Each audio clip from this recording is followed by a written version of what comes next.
জেলার নলছিটি উপজেলার জন্ম নেওয়া কবি শরীফ ওসমান হাদি বাংলাদেশের স্বাধীনতা ও সার্বভৌমত্বের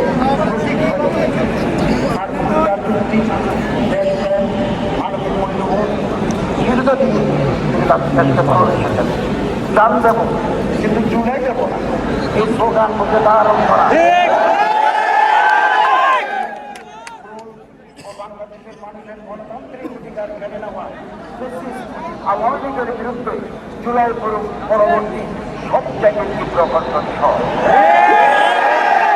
বাংলাদেশের সাংস্কৃতিক ন্যারেটিভ মানে শরীক হওয়ার জন্য প্রতিষ্ঠা করেছিল ইনকিলাব কালচারাল। বাংলাদেশের সর্বমুখ্য বিরোধী শক্তিরা 12 ডিসেম্বর দুপুরে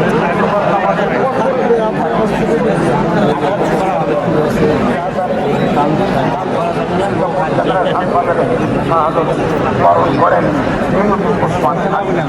ওরা ওসমান হাদিকে বিচ্ছিন্ন করতে চেয়েছিল, আর ওসমান হাদি হয়ে উঠলেন আমাদের সবচেয়ে বড় প্রতীক স্বাধীনতা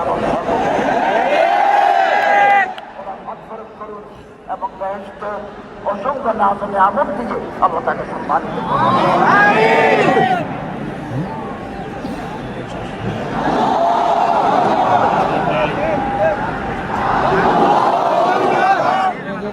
দরকার নেই।